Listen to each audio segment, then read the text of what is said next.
Brittany is my name. Our paths intersected in the marketing division of Carson and Associates. David worked in sales right across from my office. It began quietly enough. Lunch breaks saw us constantly running across one another in the office kitchen. While he unpacked his neatly arranged bento boxes, I would reheat my depressing microwave dinners. One day, looking at his vibrant lunch buffet, I observed, "Those look way better than my frozen dinners." Grinning, he reached out a second set of chopsticks. "Like to give it a shot. Though I'm really sure she regrets it now. My mother taught me how to cook." I stopped being in love with her unique meals really fast. That first lunch became daily lunch schedule. Sitting at the modest table by the window, we would trade life events. I told him about my grandmother, who had given me my apartment before she died, and about growing up with my reasonable suburban parents. He spoke his aspirations, his career, and his interests, but he hardly mentioned his family. 3 months of lunches later, he asked me out correctly at last. "Tonight's dinner? Somewhere lacking plastic cutlery or a microwave." Yes, and that's how our actual story started. Our 1 year of dating was fantastic. David was courteous, clever, and thoughtful. Funny. It made perfect sense when he advised living together. Though we were spending most evenings together anyhow, my flat was large enough. Everything was great except one thing. I never had seen his relatives. Within the first several months of courting, he had met mine. But David would change the topic or offer evasive answers any time I mentioned meeting his family. After a few months of sharing a house, one evening I finally spoke him about it. We watched a movie snuggled up on the couch. I paused it and turned to face him. "David, why haven't I met your family yet? Are you ashamed of me or something?" He let out a heavy sigh, running his hands through his dark hair. "God, no, Britt. I'm not ashamed of you. I'm ashamed of them." I laughed, thinking he was joking. "Come on, they can't be that bad." "They are." His voice was dead serious. "They're different. They think everything is a joke. And I mean everything, even important moments, serious situations. They turn everything into some kind of cruel prank." I raised my eyebrows, still not quite believing him. "What do you mean? You want examples?" "Fine." He sat up straighter, his jaw tense. "When I was in high school, I had my first girlfriend over for dinner. My mom served spaghetti but had replaced the noodles with rubber worms. My date screamed and threw up at the table. Everyone thought it was hilarious, except me and Sarah. She never spoke to me again." I stared at him, waiting for the punchline, but there wasn't one. Or how about when I had a big presentation in middle school? My brother replaced my notebook with an identical one filled with pornographic drawings. When I opened it in front of the class, he shook his head. "I got suspended for 2 weeks." As he continued sharing stories from his childhood, each one worse than the last, I began to understand why he'd been so hesitant to introduce me to his family. But I had no idea that I was about to become their next target. David proposed on a Tuesday. Nothing fancy, just the two of us in our kitchen, making breakfast. He pulled out a ring while I was flipping pancakes. "I can't imagine my life without you, Britt. Will you marry me?" Of course, I said yes. And then, inevitably, came the words I'd been both dreading and curious about. "I guess it's time for you to meet my family." The Thompson family home was a charming 2-story colonial in the suburbs. Mrs. Thompson opened the door before we even reached the porch. She was a petite woman with David's warm brown eyes and a wide smile. Mr. Thompson stood behind her, tall and distinguished looking. Next to him was James, David's older brother. Oh, finally, Mrs. Thompson pulled me into a tight hug. "We've been dying to meet the woman who stole our David's heart." The initial conversation was surprisingly normal. We sat in their cozy living room, and they asked about my job, my family, and how David and I met. They even cracked a few harmless jokes that made me laugh. I started to relax, thinking David had exaggerated their pranking tendencies, but I caught him watching his family warily, like someone waiting for a bomb to explode. I thought he was being paranoid. "I'll get us some tea," Mrs. Thompson announced cheerfully. "Brittany, dear, how do you take yours?" "Just a splash of milk, please." When she returned with the tea tray, everyone was still chatting pleasantly. I took a big sip of my tea and immediately regretted it. My mouth exploded with salt and pepper, so much pepper it felt like I'd swallowed fire. I spat the tea back into the cup, but it was too late. My throat was burning. Tears streamed down my face as I coughed and gasped. The Thompsons burst into laughter. "Welcome to the family," James hooted. "Better get used to it. We love our little jokes. That's how we show love here," Mr. Thompson added, wiping tears of laughter from his eyes. I ran to the kitchen, desperately searching for water. I found a glass, filled it with ice and water, and drank in huge gulps. The pepper had made my nose run, and I could feel my carefully applied makeup streaming down my face along with my tears. From the living room, I could hear David's angry whispers. "What is wrong with you people? This isn't funny. She's going to be my wife." "Oh, lighten up," James replied. "It's just a joke." When I walked back into the living room, my face a mess of running mascara and smeared foundation, they took one look at me and started laughing again. "Look, she looks like a panda," James pointed at me, doubling over with laughter. That was the last straw for David. He jumped to his feet, his face red with anger. "You're all jerks. This is exactly why I didn't want to bring her here." He grabbed my hand and pulled me toward the door. In the car, David apologized over and over. Just hugged him, my face still burning from the pepper and humiliation. As we drove home, I realized David hadn't been exaggerating about his family at all. He'd been warning me. Planning a wedding is stressful enough without having to worry about your future in-laws turning it into a practical joke playground. David and I spent weeks debating whether to invite his family at all. "We have to invite them," David finally said one night while we were addressing invitations. "They're still my parents, and no matter how much I hate their pranking, I'd regret not having them there." He called them the next day, putting the phone on speaker so I could hear. "Mom, Dad, listen carefully." His voice was stern. "You can come to the wedding, but I need your word. No pranks. This is the most important day of our lives, not a circus." "Of course, sweetheart," his mother chirped.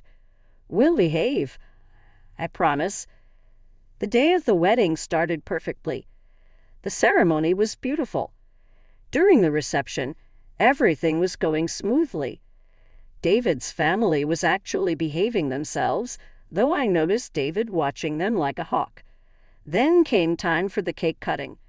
Our cake was gorgeous, 4 tiers of white fondant with delicate sugar flowers cascading down the sides. But something was off. There were candles on it. Lit candles. That wasn't part of our plan. I turned to David to mention it, but before I could get the words out, there was a loud pop. Then another, and another. The cake suddenly exploded, sending chunks of white cake and frosting flying everywhere. Most of it landed on me, completely ruining my wedding dress. For a moment, there was complete silence. Then I heard it, the familiar sound of the Thompsons' laughter. They were practically falling over themselves, pointing and howling with glee. "Your face," James gasped between laughs. "Oh my God, your face." I stood there, cake dripping down my dress, and burst into tears. Through my blurred vision, I saw David's face turn purple with rage. "Get out," he roared at his family. "Get out of my wedding right now." "You're overreacting," his mother said, looking bewildered. "Everyone loves a good wedding prank." David didn't respond. Instead, he waved over the security team we'd hired, thank God for that decision, and had them escort his family out. My mother rushed over with napkins, trying to clean frosting off my face. My bridesmaids surrounded me protectively. Even David's Aunt Clara, whom I just met that day, came over to help, shooting disgusted looks at her departing relatives. "I can't believe they're my brother's family," she muttered, helping to wipe cake from my hair. "This is a wedding, for heaven's sake, not a college fraternity party." Somehow we salvaged the rest of the reception. Our friends and my family rallied around us, turning it into a joke we were all in on rather than one at my expense. Someone found a backup cake. Apparently, our wedding planner had dealt with difficult families before, and we even managed to get some decent pictures taken after I changed into my backup dress. Life settled into a peaceful rhythm after the wedding disaster. David and I enjoyed our quiet existence in my grandmother's old apartment, far from his family's chaos. We transformed the spare bedroom into a home office, planning to use it that way for a few years before maybe turning it into a nursery. But plans change. Just over a year after our wedding, I discovered I was pregnant. David was overjoyed, spinning me around our kitchen when I told him, though he quickly put me down when I turned green. We decided to keep it to ourselves for the first few months, telling only my parents. Somehow, though, news travels. I was 7 months along when David's phone rang one evening. "Your mother?" I asked, recognizing his expression. He nodded. "They know about the baby. Mom's insisting they have a right to meet their grandchild." I instinctively put my hands over my swollen belly. "No pranks around the baby," I said firmly. "Absolutely none," David agreed, before answering the phone. When Emma was born, she was perfect. 10 tiny fingers, 10 tiny toes, and David's warm brown eyes. We managed to keep the Thompsons away for the first 2 months, but their persistence wore us down. Just one visit, David negotiated with them. At our apartment, where we control the environment, and if there's even a hint of a prank, you're out forever. They came on a Sunday afternoon. I watched them like a hawk as they cooed over Emma, looking for any sign of mischief. But they were surprisingly normal. Mrs. Thompson cradled Emma gently, tears in her eyes. Mr. Thompson proudly showed us pictures of his own father holding David as a baby. That visit led to others. They'd come over every few weeks, bringing appropriate gifts and behaving themselves. Still, I never fully relaxed around them. I refused every dinner invitation, remembering the pepper tea incident all too well. During one of their visits, while David was changing Emma's diaper, Mrs. Thompson started chatting about James. "Oh, he got married last month," she mentioned casually. "Such a small ceremony, just at the courthouse. His Carolyn refused to have a proper wedding." She shook her head disapprovingly. "I don't understand why." I bit my tongue to keep from saying, "Really? You don't understand why." Instead, I just nodded, thinking about my own ruined wedding dress and exploding cake. I had a pretty good idea why Caroline opted for a courthouse ceremony. And honestly, I wished I'd done the same. Life has a way of shattering when you least expect it. One rainy Tuesday morning, David kissed Emma goodbye before school, kissed me goodbye before work, and walked out our door for the last time. A drunk driver ran a red light at 9:17 a.m. By 9:20, I was a widow. Emma didn't understand at first. She was only 7, too young to fully grasp the concept of never coming back. When I told her Daddy had died, she asked if he'd be home for dinner. Each time she asked, my heart broke all over again. The days leading up to the funeral passed in a blur. My mother practically moved in, handling arrangements while I sat in a daze on the couch, holding Emma. I couldn't cry anymore. I felt hollow, like someone had scooped out everything inside me. The Thompsons came to the funeral with James and his wife, Caroline. I barely registered their presence until it was time for the eulogies. I'd already spoken, sharing memories of David as a husband and father, His kindness, his gentle humor, how he taught Emma to ride her bike just last month. Then his parents stood up to speak. David always loved a good joke, Mr. Thompson began, and I felt my stomach clench. Remember when he was 5 and we convinced him his teddy bear had come alive and eaten all his Halloween candy? Mrs. Thompson chimed in with a laugh. Or that time in college when we sent him a fake acceptance letter to medical school, even though he never applied. His face was priceless. The church was silent. No one laughed. I looked around and saw faces twisted in disbelief and second-hand embarrassment. Emma clutched my hand, confused. And now he's up there, Mr. Thompson continued, grinning, probably planning the ultimate prank on Street Peter. I felt something snap inside me. My whole body started shaking with rage. Emma must have felt it because she looked up at me with worried eyes. After the service, while people were gathering for the reception, I approached the Thompsons. My voice was quiet, but sharp enough to cut glass. "How dare you?" I hissed. "How dare you turn my husband's funeral into a joke?" "Oh, Brittany," Mrs. Thompson reached for my arm. David would have appreciated the humor. He always did. I jerked away from her touch. "No, he tolerated it. What you do is cruel and thoughtless. I never want to see any of you again. You're not welcome in our lives anymore." "But we're family," Mrs. Thompson protested, finally looking concerned. "No," I said firmly. "Family doesn't humiliate each other. Family doesn't ruin weddings or mock funerals. We're done." I turned and walked away, leaving them standing there, probably still wondering what they'd done wrong. They'd never understood, and they never would. 5 years passed like a blur. Emma grew from a grieving 7-year-old into a thoughtful 12-year-old who had her father's kind eyes and gentle spirit. I threw myself into being both mother and father, trying to fill the David-shaped hole in our lives. We heard bits and pieces about the Thompsons through the grapevine. James had 2 kids now. I'd seen pictures on social media of 2 boys with his mischievous grin.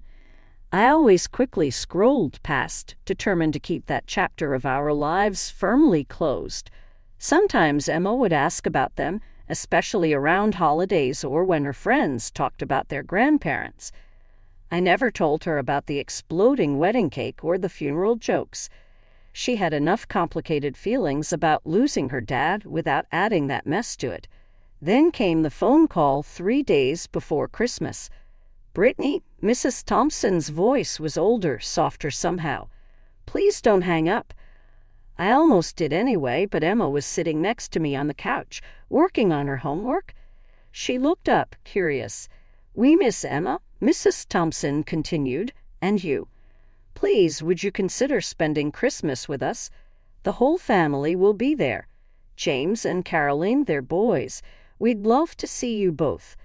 I started to say no, but Emma, who had obviously figured out who was calling, began nodding enthusiastically. Her eyes were pleading. "There will be absolutely no pranks," I said firmly. "No jokes, no tricks, nothing like that. Just a normal Christmas dinner." "We promise," Mr. Thompson's voice joined in. They must have been on speakerphone. "We swear on David's memory. No pranks." Maybe it was the mention of David, or maybe it was Emma's hopeful face, but I found myself agreeing. "We'll come," I said, "but I mean it about the pranks." After hanging up, Emma and I went shopping. If we were doing this, we were doing it right.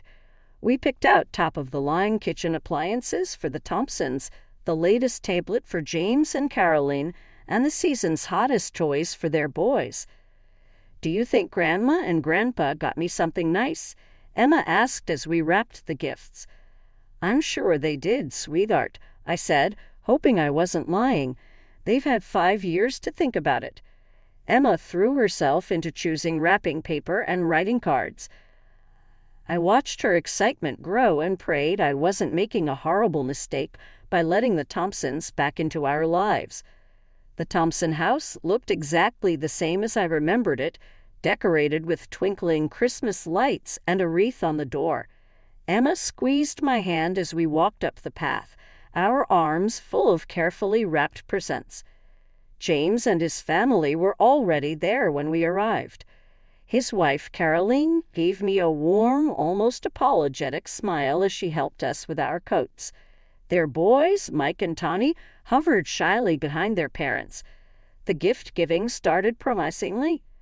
Emma and I handed out our presents, and the reaction seemed genuine. Mrs. Thompson teared up over the expensive coffee maker.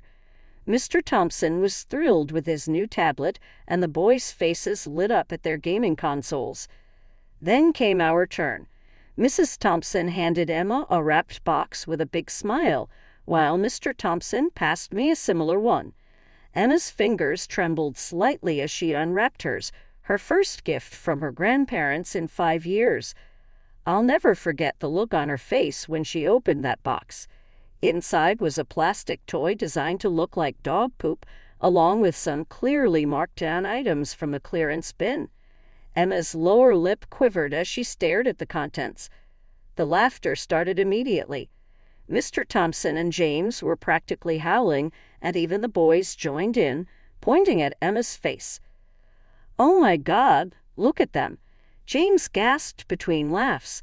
Their expressions are priceless. My own box contained similar junk, expired candy and items with clearance stickers still attached. "That's enough," I said, my voice deadly quiet. "Where are the real presents?"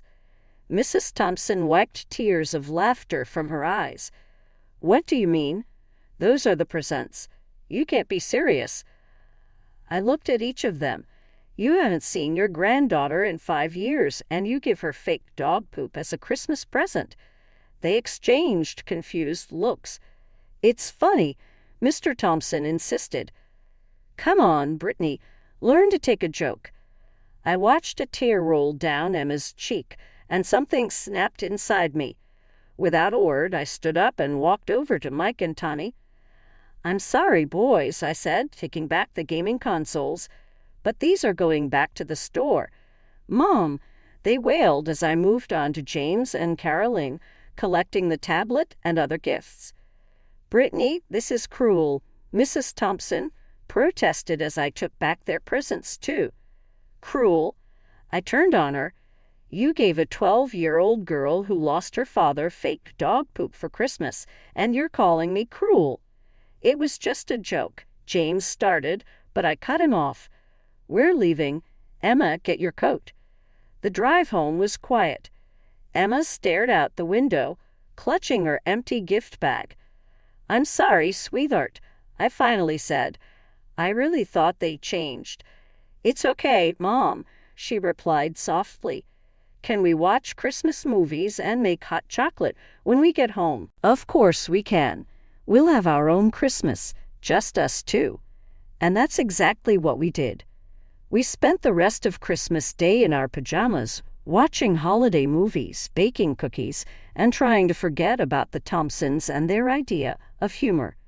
The day after Christmas, I was scrolling through Facebook when I saw James's post.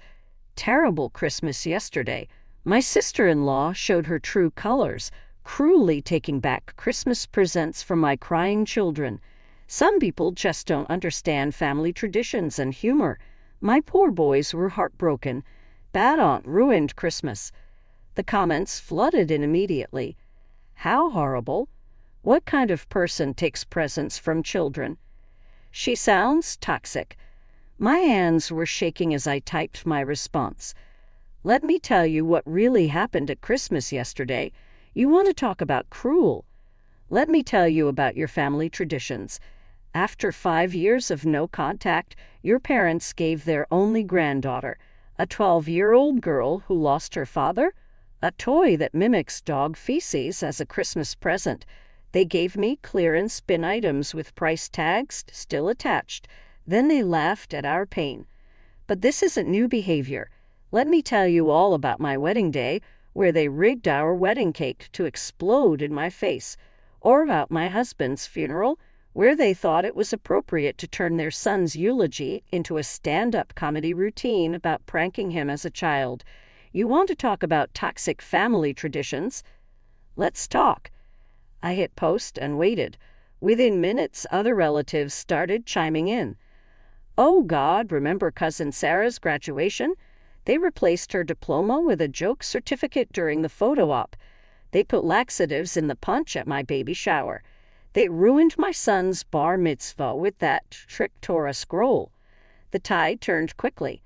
Soon, James's original post was flooded with people sharing their own stories of the Thompsons' pranks.